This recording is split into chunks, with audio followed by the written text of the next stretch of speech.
Okay, so now this kind of a structure looks perhaps a little complex and elaborate. It is not actually so. I'll just give you a brief explanation about what this whole model is about. In organizations, typically a competency framework is used. By framework, we mean a certain model which is being used. Now, in this framework, there are lots of competencies which are being listed or demonstrated or perhaps tabulated in that framework. Now, these competencies, of course, are a result of a lot of research and insight into what the organization's requirements are, what its strategy and vision is. So, that is the background kind of information which is required to formulate or design a competency framework. So, typically in organizations, we have something which is called the competency cluster.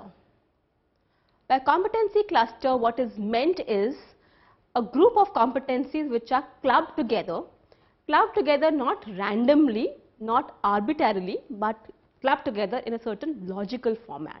We will be understanding this more with the help of an example which will come in the following slides. So, do not worry about not being able to understand at this stage. So, competency cluster is basically a combination of a certain set of competencies which can be logically clubbed together. These are of course then broken down into its constituent competencies, right. So, the CC1 in this case is the competency cluster, and C1, C2, C3 are the competencies which are part of the cluster which is CC1. Now, these are further broken down into behaviors. Competency in itself is not something which one would be able to relate to immediately or be able to observe immediately. It has to be broken down into behavior for it to make sense. To give an example at this stage, perhaps leadership can be one example. So, let us say if we take the example of leadership, can we say randomly how good a person is at leadership? Whether a Mr. X, Y or Z is a good leader or not? If we do answer that, it would be on the basis of our gut feel or instinct, which is not very reliable, it is not very tangible. But if we were to break this leadership competency into behavior, let us say, if we say something like creates the vision of a future and directs the team towards it, or very frequently models the behavior himself or models the task himself for the team to understand it and accordingly follow it. So, this is the way a competency can be broken down into behaviors for it to make sense to people, for it to be visible and observable. So, in a typical competency framework, the competency cluster is broken down into the competencies individually, and these competencies are further explained through the breakdown of behavior.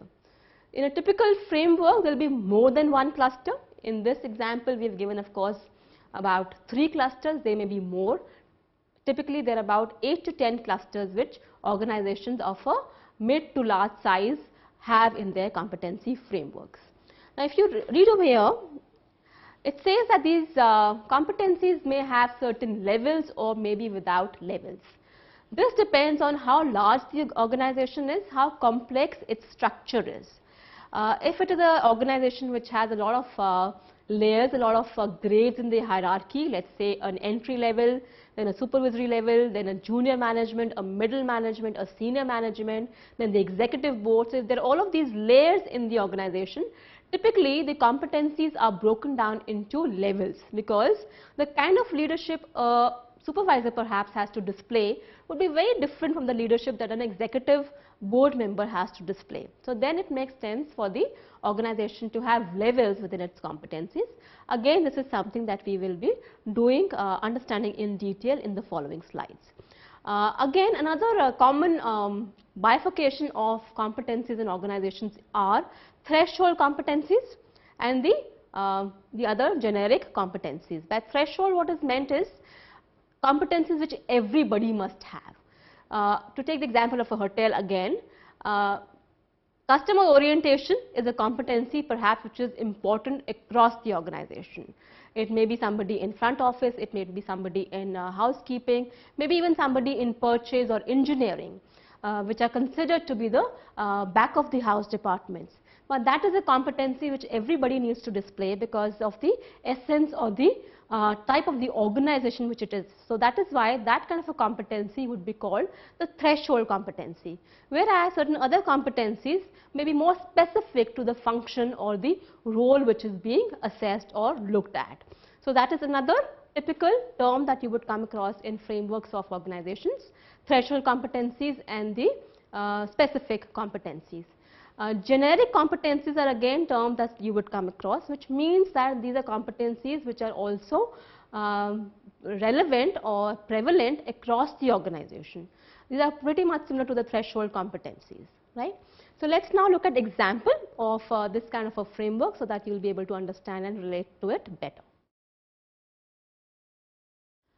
This is a competency framework in which the competency cluster is working with people. This is the competency cluster. This of course in itself will not help us to understand much about what is expected, what behavior is expected to be demonstrated, but when you break it down into certain components, we will be able to understand this better. So what do we mean by what are the competencies which are there in this cluster of working with people?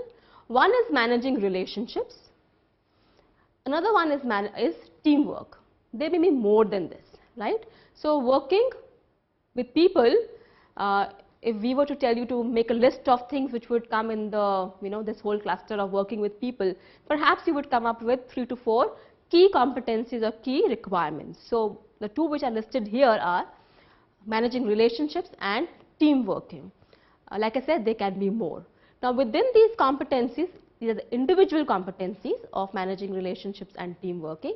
There are different levels which have been further given.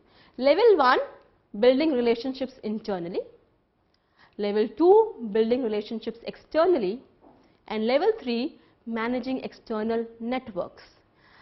So while it is easy to assume that levels may be to do with the position in the organization structure. So an entry level person will be at a level 1 and a senior executive board member may be at a level 3.